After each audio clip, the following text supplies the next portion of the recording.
Yes, guys, welcome back to SFeatleyTV, and we're doing another Hot Off the Press show this week. We're back once again. Make sure you hit the like button, you hit the subscribe button. Got loads of news to get through. I'm trying to see if we can plug this back in. Actually, don't know why. There you go. Just plug back in. So we don't run out of power. That'd be a good idea, wouldn't it? Make sure you hit the like button. Make sure you hit the subscribe button as well.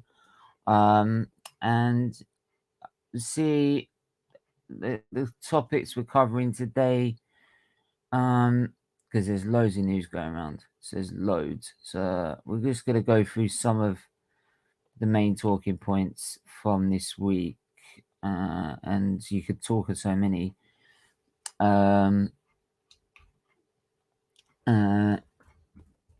Should be having Josh come on as well. The Chelsea, good old Chelsea fan Josh come on as well. So make sure you keep your stay locked in for that. Anyway, yeah. So obviously we got Roman Abramovich selling the club. We've got to wait for Josh to come on to speak about that, and we're going to talk about Russia's war and its impact on football in general. We're going to open the lines up as well, so you can have your say.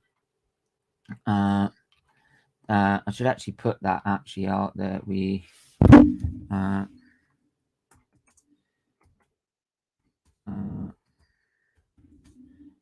Sorry, just going to put this.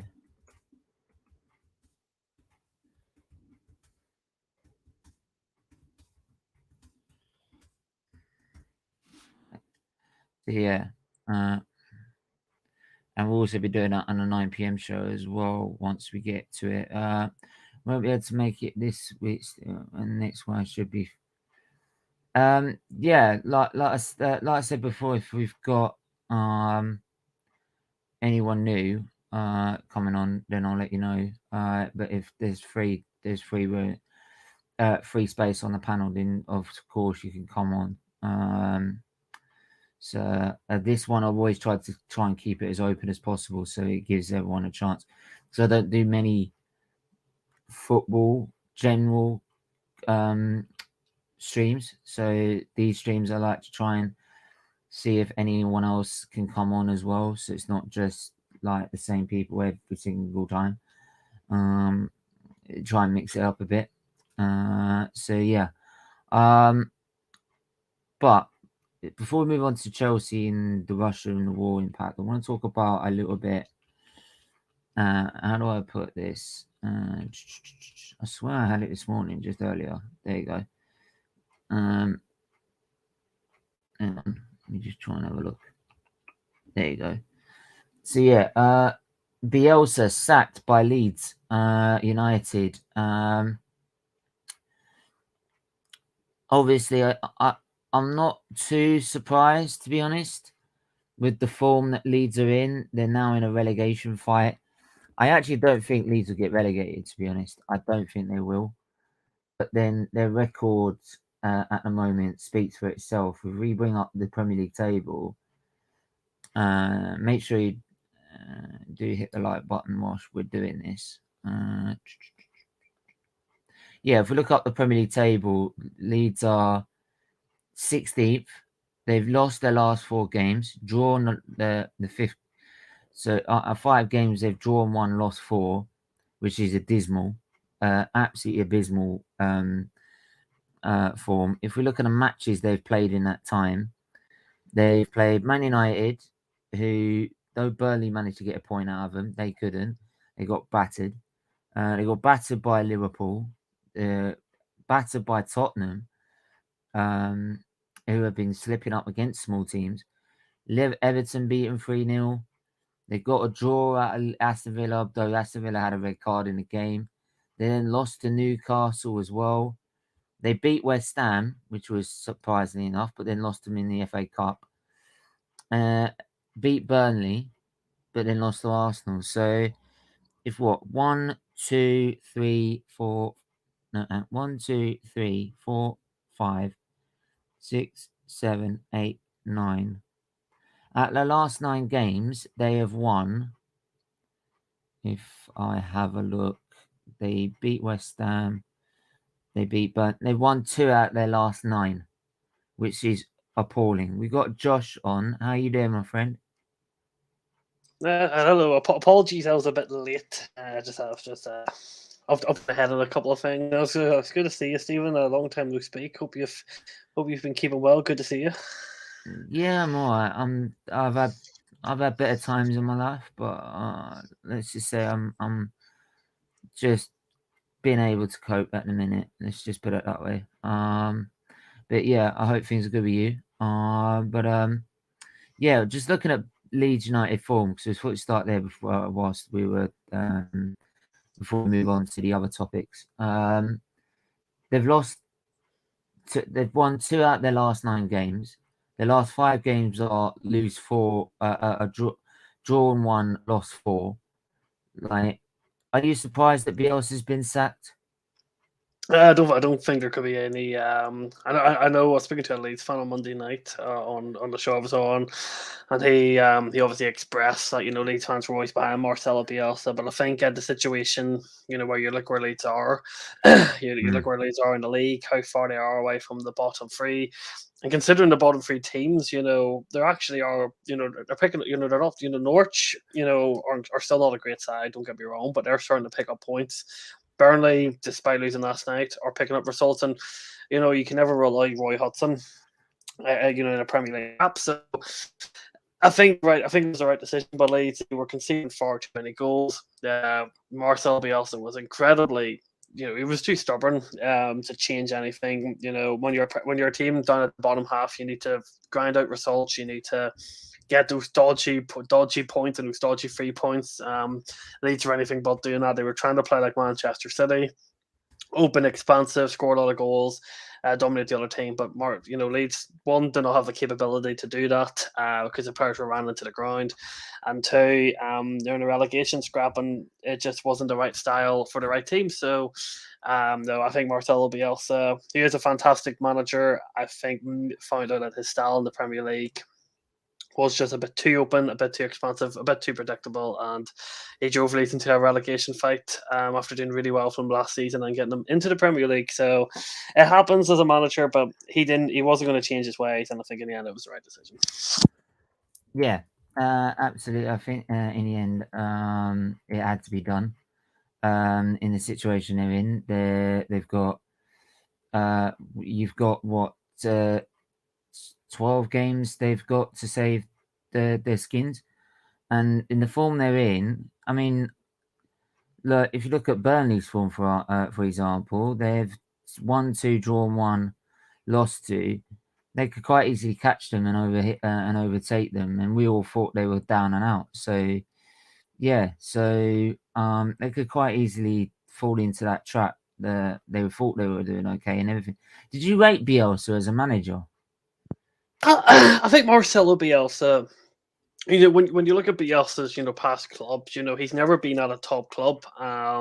He's always been managing. I think without trying to be too offensive to Leeds, he's always been managing probably Leeds level teams, in the sense that they've always been teams that who have good history. Atletico. I think he managed Atletico Bilbao.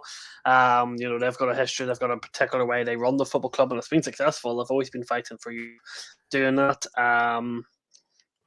And he's always been at clubs where the expectations are there in terms of the club needs to do well and have a certain well. It's never enough that it's never really how big you must finish. In a Champions League spot, you must go and win this. You must go and win that. So he's a good manager, and I think his style works and it's effective. But I think when you listen to how much he works his team on the training ground and how much detail and energy and just so much goes into what he has to do. It's hard to do over a 38-game season, even if you don't play Europe. And I think Leeds are figuring that out now. And I said he got exposed with his defensive scheme. And when you look at how Spurs are doing and how easily Spurs bet them, it was always after that game. I always thought Bielsa was going to go. Yeah. I think the problem is with Bielsa is that he's trying to play the same way against sides you shouldn't be playing so openly. Like even Man United, you're playing so openly against Man United, it suits them to a T. because they've got all the time in the world. And it's same with, like, if you play any of the big six and you're a lower league, a lower table side, you should not be playing so expansive and attacking style football, because it just doesn't work, and you leave yourself vulnerable. And do you know what? I think also this season as well, and we'll get to the comments in a sec. I think also as well, and to other teams, the lower league teams, what they've done is they've worked him out.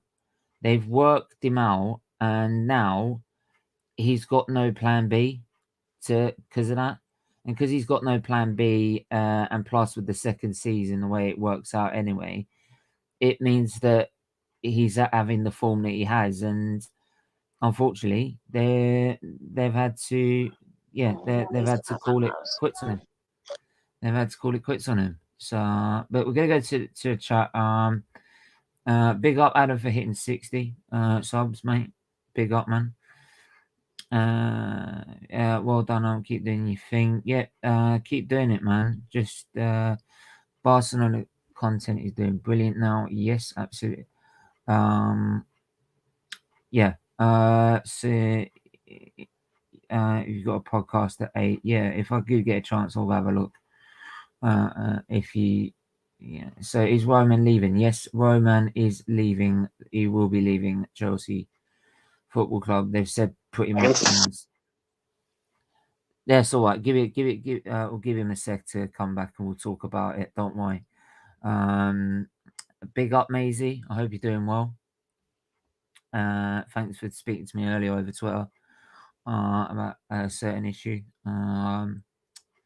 And yeah, big up Static as well in the chat. I see you. And yeah, okay, thanks. Feeling better. Yeah, make sure everyone is feeling okay. It's what we're all here for in the end. But yeah, like I said, I think Bielsa's been found out, and I think he'll move on to some other club. He might go back to the Championship and bring another club up. But his time had to come to an end at Leeds if Leeds want to survive. To be honest, if Leeds want to survive, and if you look at the games they've got coming up, they've got Leicester. If they don't change, like Leicester, if you play open against Leicester, they can easily batter you. Aston Villa again, where they could be beaten. Norwich, I do think they'd beat Norwich, to be honest. What Norwich is a key game for them. Watford is a key game for them. Wolves, they'll get beat. Southampton, a draw, possibly. Like Chelsea, they'll get beat. Arsenal, they'll get beat. Man City, they'll get beat. Brentford is their last game of the season. So if Brentford are in that fight, you never know. Right. Your top 4 show later. Why aren't Tottenham? Why are Tottenham on it? We ate the top. Oh no, you are in the top 4 race, mate. It's still math. Look, if you're mathematically, I know, I hear what you're saying, but like everyone's bottling top 4 right now, so that's why you're still including the conversation. If you're 2 points behind us, we've only got a game in hand on you, right? And we're supposed to be the favourites in the amount of games in hand we've got.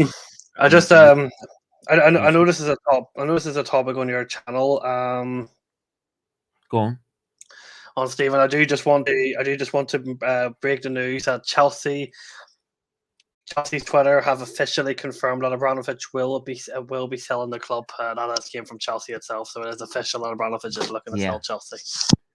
Yeah, I mean, yeah, I mean, absolutely. I mean, I said that from pretty much when the conflict broke out that it was going to leave Abramovich no choice, because he's either going to end up losing tons of money or it's going to be an absolute PR disaster for Chelsea. So I think what would be interesting is to see if he gets to say on who he sells it to, right? Because it'd be quite easy that the government can take it as an asset and then sell it on themselves. So the fact he's doing it gives him a say of who can take charge of it.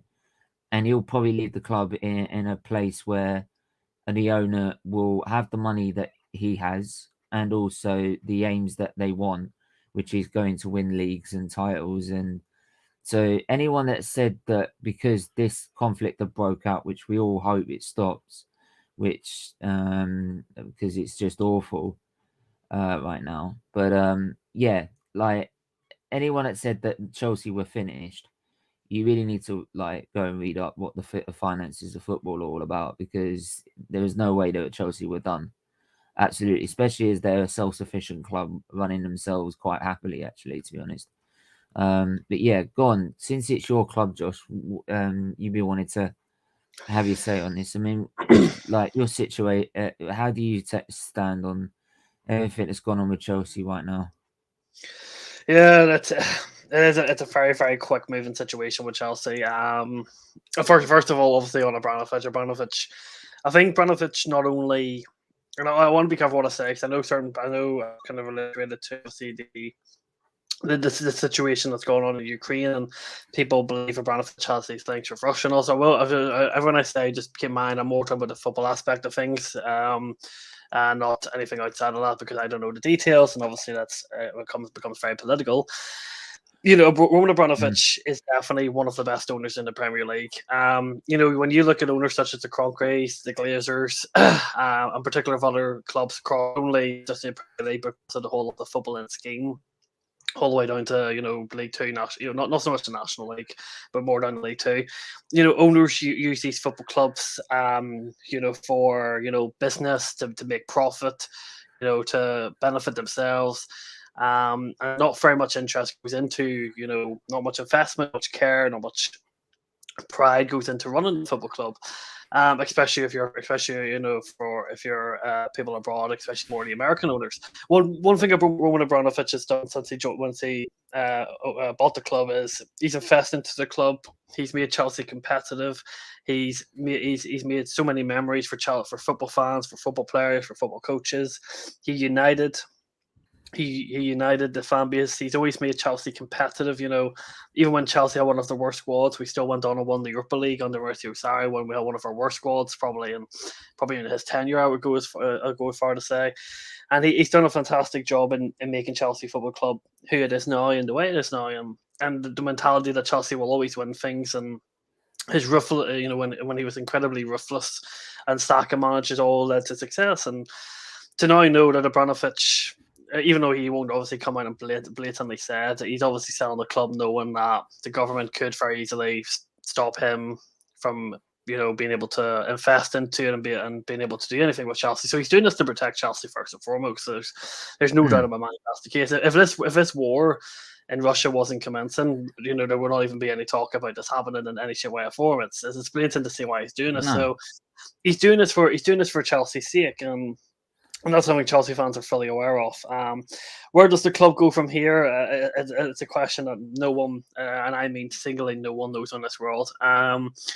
Whoever buys the club will have demands on them to invest, to keep Chelsea competitive, to invest in the squad, back Thomas Tuchel.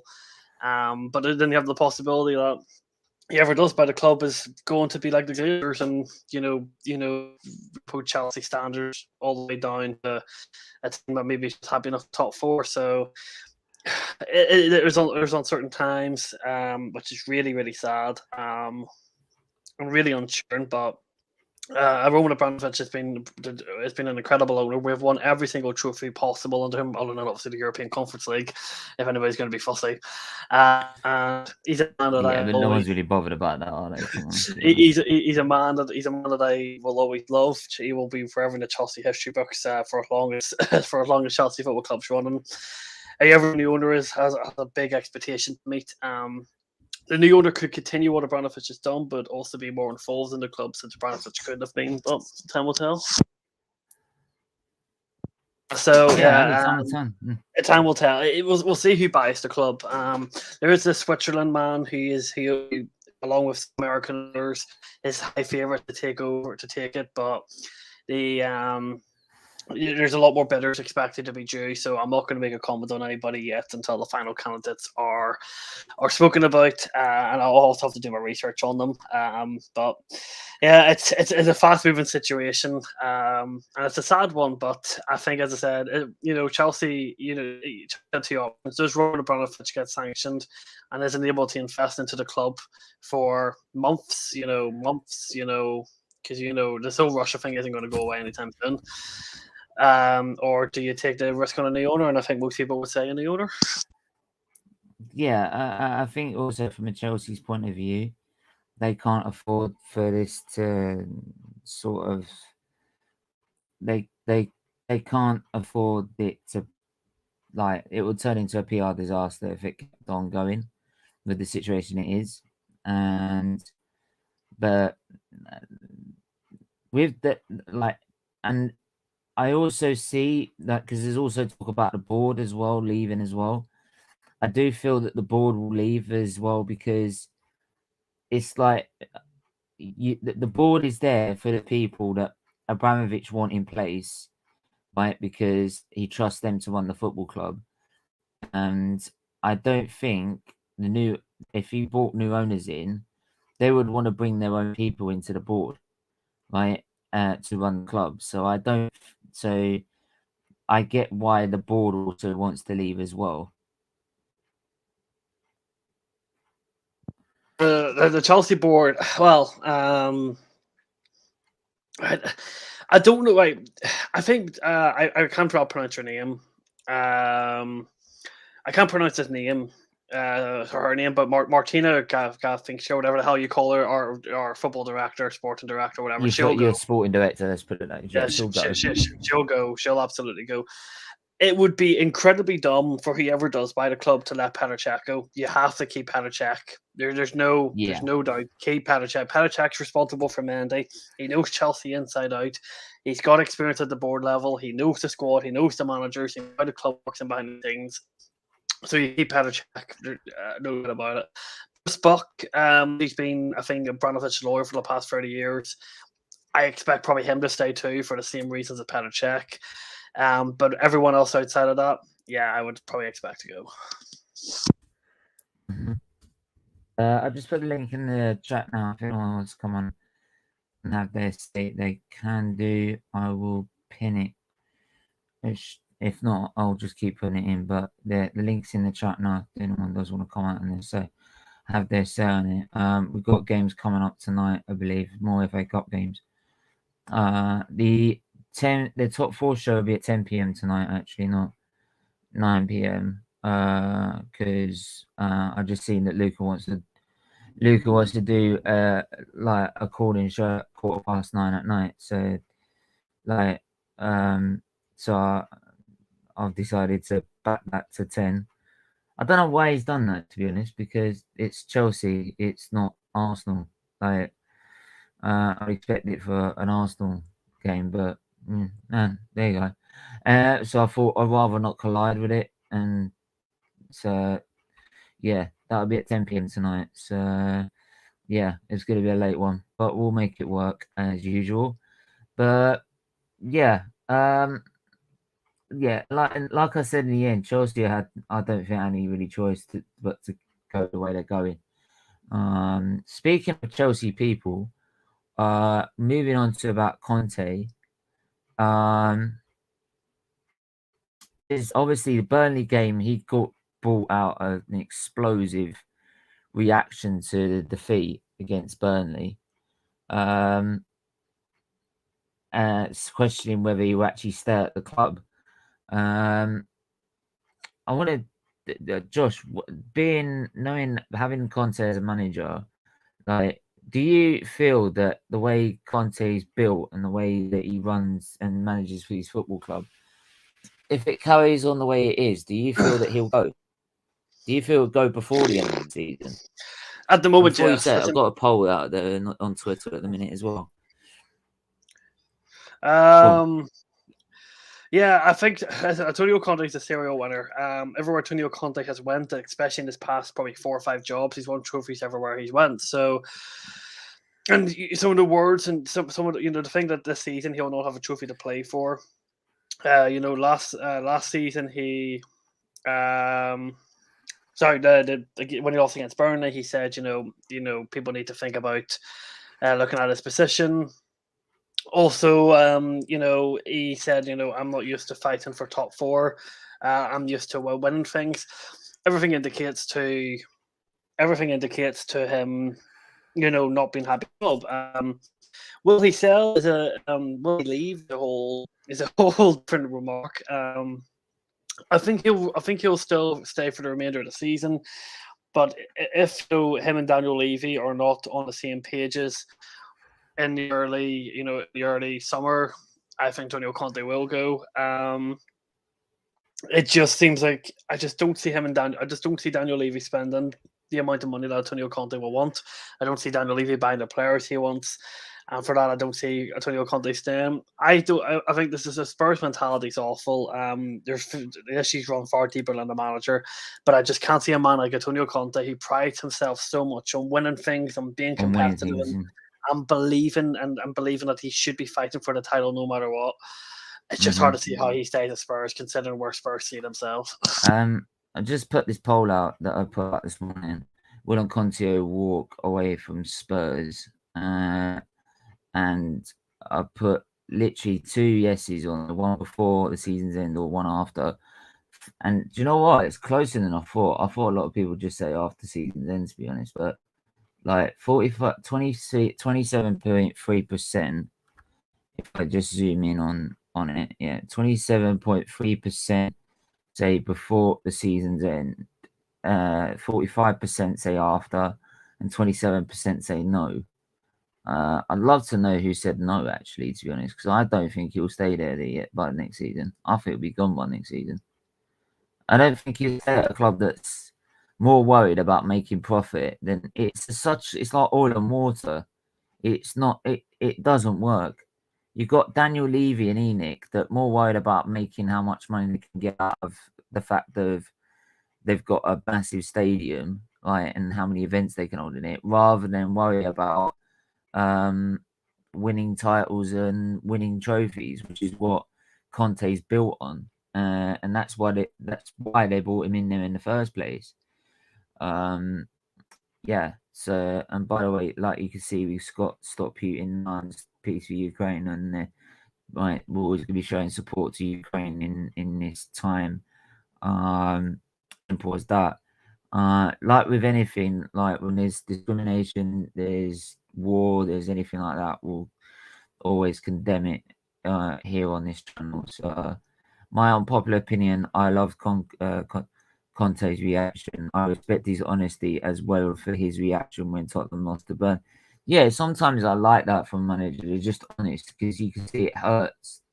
Like, it hurts them, like, to see what's going on. Who do you think will be relegated this season, Josh? I think Norwich will go down. I think Dean Smith's done a good job, but Norwich is. I think before Norwich you say so, I'll just bring up the table again, and you can have a look at the table for before making a decision. So there you go. There's the table as it is. There's the bottom half of the table. I think Norwich will go down. I think Norwich have been picking up a bit of run of form, but considering teams above them have games in hand, you say that they lost their last 3. Well, the performances have been good, but they do just lack that quality. I think the inexperience of them is an issue. I think Watford probably will go down. They don't have enough goals in them, and the Roy Hodgson style of play doesn't really play into that. And defensively, they are shambles. So they can't score enough, and they don't. They concede far too many. And then probably.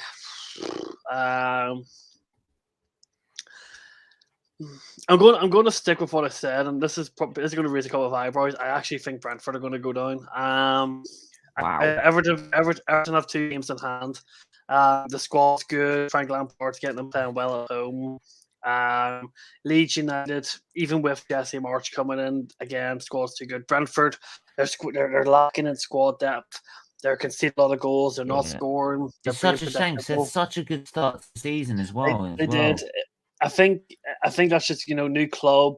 Because you said that in September, we would have thought you were on drugs. Well, I did. I just said it morning. Yeah, you're drugs, mate. No, but I think Brentford. What drugs you taking? I want some. They lack, so they just lack all the Premier League experience. I think Thomas Frank's tactics aren't particularly working out. I just don't see where Brentford are going to get any wins. So yeah, I think he goes. I think Brentford are going to go down. Yeah, I think that as well, man. I feel that Everton are a big shout. Leeds United are a big shout. I think Leeds will go, to be honest. I think Leeds will go. Everyone's walked them out, to be honest. I think Brentford, they can put a performance in and get a result. Leeds, I feel they're too open. They can't defend. Right? They've conceded 60 goals. 60 goals. Right? Their goal difference is minus 31, more than anyone else. They could be level on points in Brentford, and that could be the difference. Right? So it's between them two, I feel. Right? And everyone said about Newcastle at the start of the season, look at their run of form. First 5 games, 4 wins, 1 draw. Right? They've on a fantastic bit of form right now. So yeah, people were doubting about Eddie Howe going to Newcastle. Well, look what has happened there. So there you go. And I don't think they spent a bit, but I don't think they spent huge amount of money compared to what they've got actually in their reserves. So I'd love to see what they're going to do in the summer, because Jesus, if they could do that in January, God knows what they're going to do in the summer. But yeah, I think it's between Brentford and Leeds, to be honest. I think Everton will sneak their way out of it, but it could be between them 3. It could be between them 3. Footy Tom talks, mate. Like I said, the link's in the chat. If anyone wants to come on and have their say about the issues going on with Ukraine, how it's going to affect football, how is it going to affect your club? Man United obviously affected with Aeroflot, their sponsor. Obviously Roman Abramovich, Chelsea, Everton as well. Bournemouth are also included in this as well. So yeah, anyone who wants to come on and have their say about their club, they're more than welcome to. Any other topics that are on the thumbnail, such as Conte walking away from Spurs, and so forth, come on and have your say. This is an open stream. For these hot off the press shows are usually, as much as we have a panel, I try and make it so that everyone can come on and have a say. I'm so sorry. I would, but I can't. No, definitely, man. Look, like I said, it's an open stream. We'll be here every week. So, but yeah, I might not be live for too much longer though. But yeah, I mean, the whole war with Russia and Ukraine I mean, if we look at UEFA, have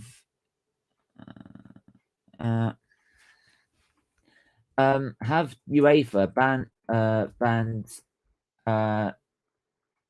Russian clubs from the Champions League, or barred them?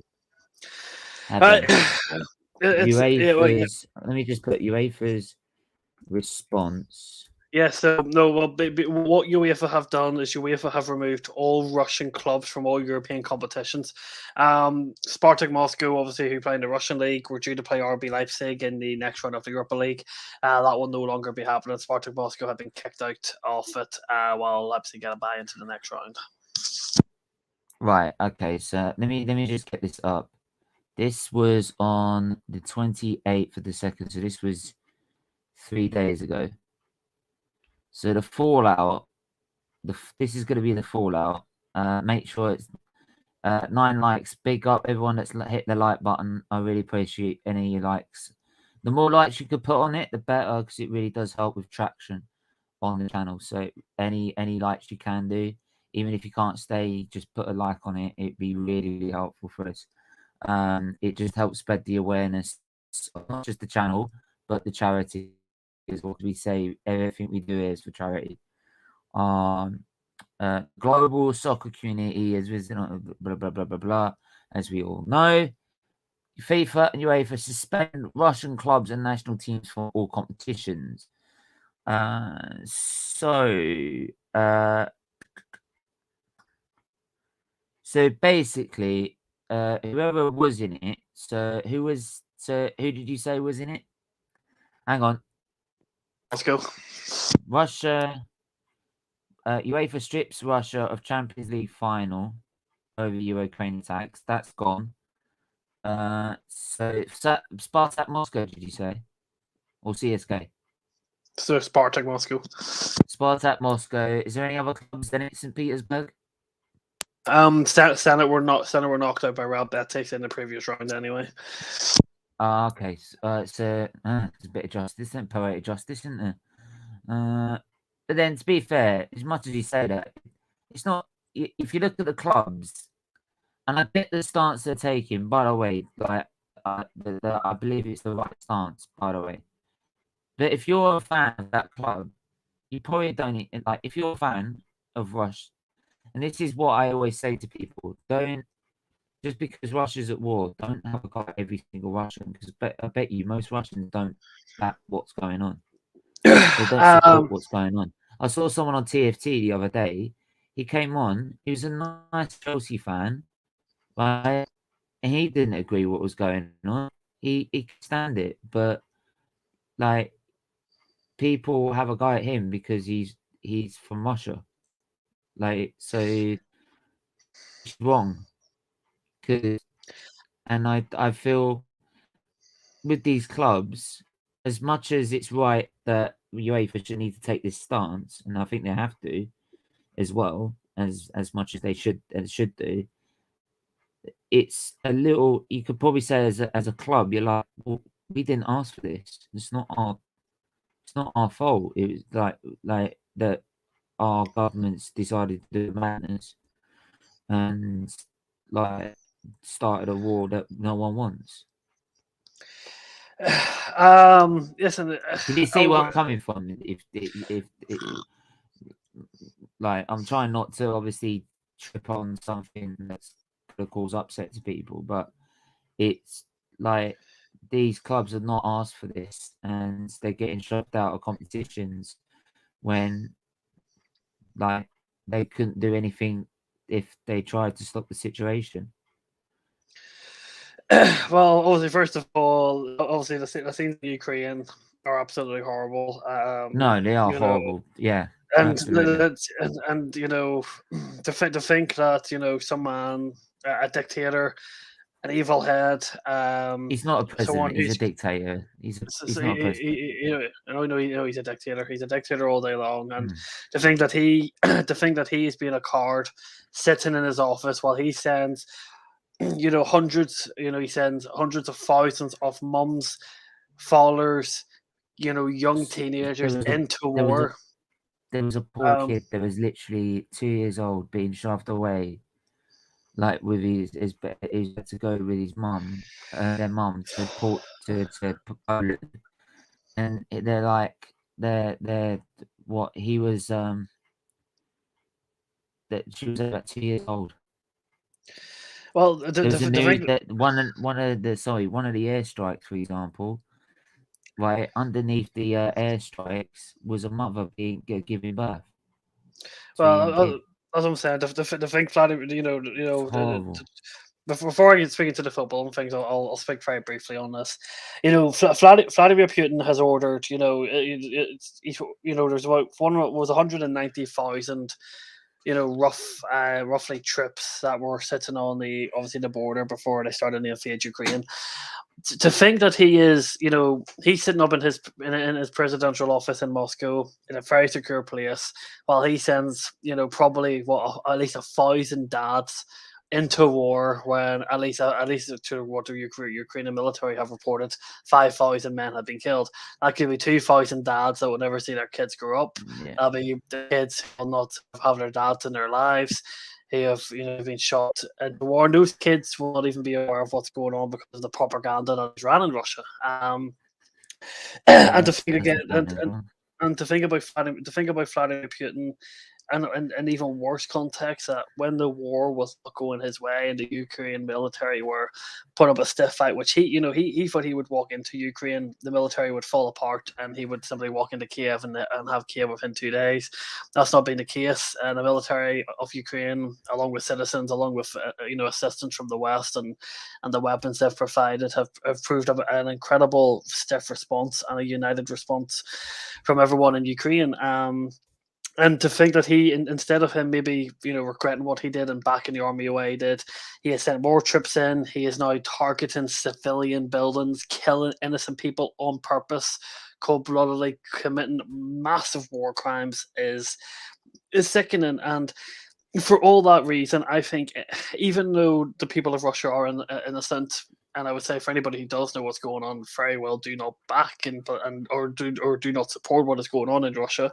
I think to make Vladimir Putin understand what he is doing, if he is killing innocent people, and I think the government within the sanctions or within kicking Spartak Moscow or all the Russian teams out of all of the European league of all the European competitions until further notice is the right call. It's the only call you can do. There's no way you can hurt Vladimir Putin directly.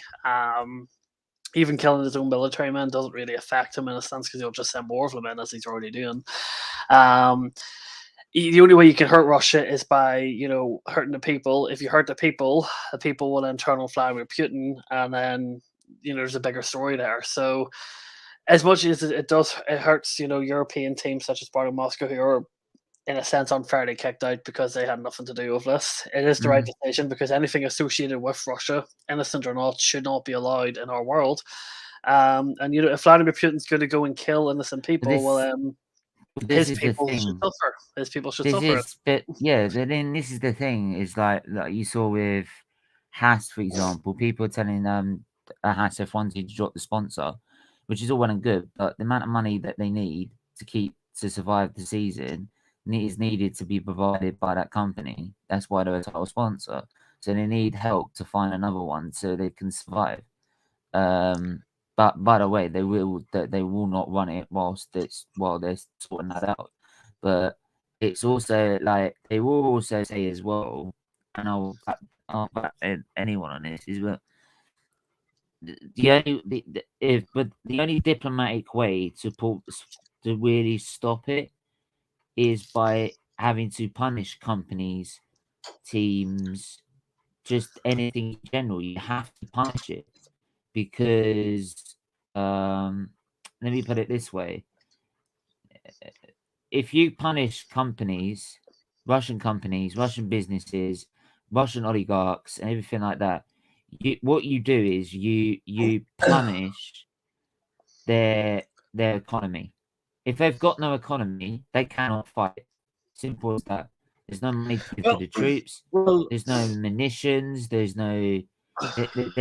They can't function. No country can function without its economy. So if you don't support these businesses and don't give them any money, their economy, you saw their economy as soon as it broke out, their economy fell to the floor, right? All their citizens taking the money out of the banks before the price fell through the roof, right? And that's how to stop it diplomatically without getting involved military-wise. Well, it's to stop by cutting businesses off. Well, I'll answer a question that is quite worthy. That is quite recognized. So obviously, the first question is the big question people I always ask is, why are we sitting and watching Ukraine, deal with us? First of all, there's two ways. There's two things to answer. The first one is just the facts, and the second one is just a logical understanding of it, even though it's a terrible thing to say. The first thing is Ukraine isn't a member of NATO. Because Ukraine is not a member of NATO, they do not fall under the Article 5, which is what an attack on one of us is an attack on all of us. So when Russia invaded Ukraine, they're not a part of NATO, meaning all the 13 country NATOs do not need to get involved under Article 5 of NATO. So that's the plain simple reason to why that's happening. The other thing is, obviously, then you would ask, well, why don't the bigger armies such as America, Britain, Germany, who could all compete with Russia. Why are they not getting involved? In simple words, it would end in a World War III. It's as simple as that. It's as plain and as simple as that. And it is the question: do you assist Ukraine in every way possible, other than the actual military troops on ground method? And hope that they come out the other end, and that's practically all you can do. If you send in troops, or if you start taking on Russian aircraft from other countries, Vladimir Putin is a madman, and you don't know how he would retaliate. He has obviously potentially put his nuclear weapons on high alert. Already done that. Well, he has done that, but that means the question is, would he actually be willing to use it if another country got involved in this war with Ukraine? So I think it's horrible to sit here and watch Ukraine in the situation that they are. But I think for everybody has to understand, for the governments of all the countries have a responsibility to look after their citizens, and it would be the wrong decision to put their citizens at harm's risk by basically putting them into a war with Russia against a man who would be pretty much be willing to kill them. So and that's the best answer. That's the blatant answer I can give you. Is it's hard to watch, but for the sake of the world, World War III, NATO countries cannot involve. Now, if Vladimir Putin decides to invade, decides to push on through past the Ukrainian border, if he captures Ukraine into Poland, say Poland, Romania, Estonia, they're all NATO countries, and then that would be a whole different story. It'd be a bigger, whole different, scarier story. But obviously, we hope that's not going to be the case. But it would be quite stupid to do that. But then that brings me to the football side of things. I think the only way you can hurt Putin, as you said, the sanctions will do three things. The first thing, it will hurt the Russian people, and if you hurt the Russian people, they will then turn on Vladimir Putin, because obviously Putin will be the one who's responsible for their lives falling apart, which will then potentially cause upset, which may cause Vladimir Putin to either forced to be able to kind of back off, or potentially could be overthrown. Or I even go as far, because it has happened in the past, he could be a massive threat of assassination, which has happened to presidents and dictators before in the past. We have to keep in mind. The second thing is it would dramatically affect the economy, meaning the amount of money that Vladimir Putin would have to spend on his military, while NATO would be building up stronger and better for any world war that is potentially on the horizon. Vladimir Putin wouldn't be able to invest in the military, meaning that he would be considerably weak, meaning that a threat of an attack would be quite dramatically low, since he wouldn't have the personnel to do it. And the third thing is, and hopefully it does scare him off to the point where he would maybe understand that he can't do what he is doing, and that maybe he'll calm down a bit. Even though that's highly unlikely, given what we know about him. If he's got an economy that's crippling, soldiers who are dying, his own country against him, it would be backed into a corner, and he wouldn't really have. There's not much he could really do. So I do feel bad for Spartak Moscow. They did well to get into the round of 16 of the Europa League, but the unfortunate reality is, Russia just can't be involved in any sports, no matter what, for so many reasons. Because anything to do with Russia, relates to what's happening in Ukraine, relates to Vladimir Putin. We just cannot be having that. And if he wants to go ahead and destroy the freedom of Ukraine and have a hanging threat of a world war across all of the European countries, I hate to say it, but his people do have to suffer, because we cannot let his people in Russia not feel any effects. I want to really try and separate that. I think a lot of people in Russia don't probably even agree with it, to be honest. It depends how their stance is. So I don't really want to get into like what the separate stance is. I think it's just the fact that he's deciding as a dictator that he's going ahead with this, whether he likes it or not. Where one likes it or not. So I think at the moment it's just calling out Russia and its government and its president. So that's where I want to focus most of my energy at. Because, like I said, because I think there's many of fans Russian support Chelsea and then numerous other clubs, and they as much as they how do I put this, as much as they support their clubs, they probably don't support what's going on with their country. But unfortunately, if you're in charge by a dictator, you're pretty much powerless to do anything, to be honest. There's not much they can do. Oh, and that's the heartbreaking scenario that we're in. So it said, of course, in the most ideal scenario, Ukraine come out of list of winners. And obviously, for so many reasons, that's the odds are against them. But if they do somehow come out of list of winners and defy all the odds, then that's going to be incredible. Adam, what? Yep. How you doing, my friend? I'm very good. Right. What do you wanna? What's your take on anything? Is there anything about any subject we touched before we wrap up that you want to talk about? Whether it's the situation in Russia, whether it's the Abramovich, whether it's Conte, Liverpool.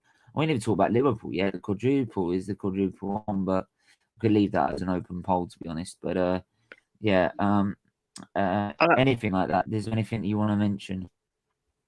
Yeah, I'll talk about because there's been news. Well, RB Leipzig in the Europa League have gone straight through. Spartak Moscow have been disqualified from the Europa League.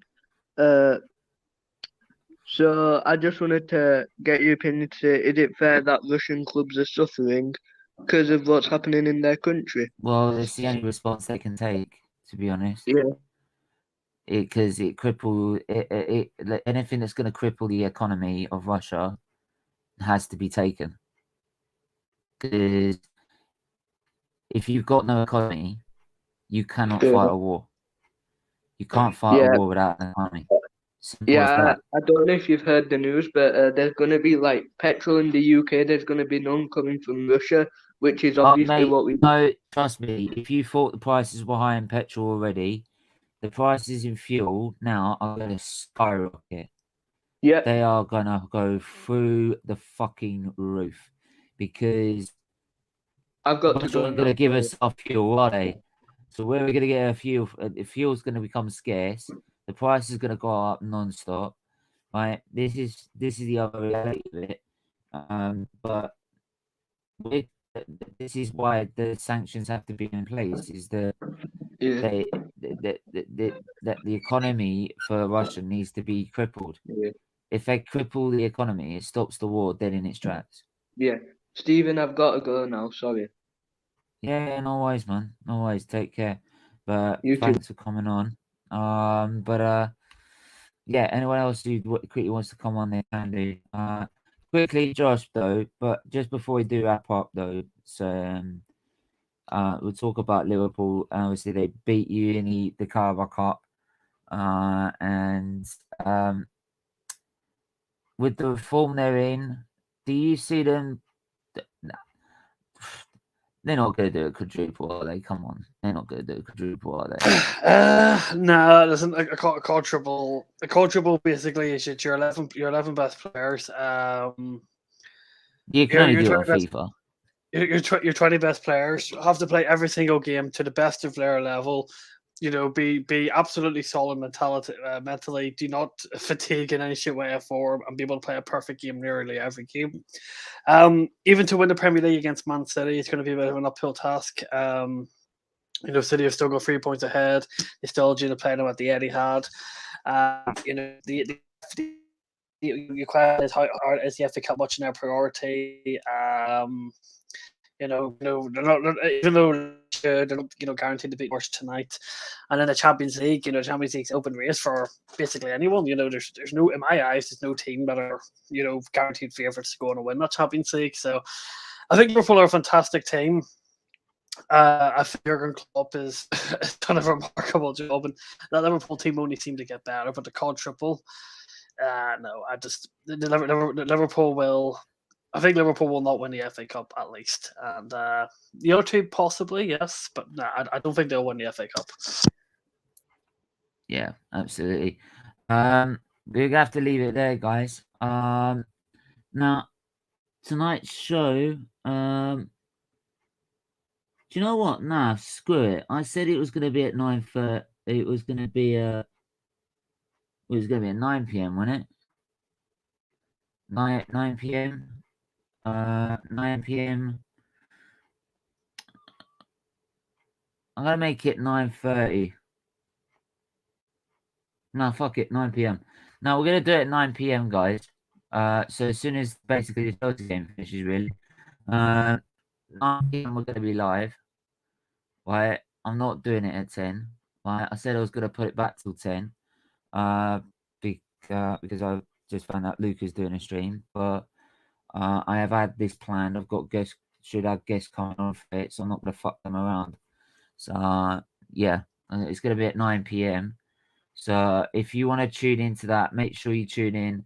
9 p.m. We're gonna be live. Yeah, and yeah, make sure you do join us for that. It's gonna be an interesting debate either way. No one really wants top four. So like, who's the favourites? I'd love to see the banter between the teams. For that one. Should we get enough people on? But even if we do it at 9 or we do it at 10, I will definitely let you know beforehand. Okay, definitely make sure. Josh, where can they find you, mate? It's just JWS_TFC on Twitter. If everybody is interested in talking to me about anything, you can always message me or get involved in my tweets. Yeah, absolutely, man. Make sure you go follow him straight away. He does good content on his own channel as well as I think he on Doug's channel as well. So he also do good content there as well. So make sure you go and check all that out. And yeah, we're back. Like I said, it's either 9 p.m., 10 p.m., but either way, you'll know. And yeah, until then, everyone stay safe, stay well, and we'll see you soon. Bye bye.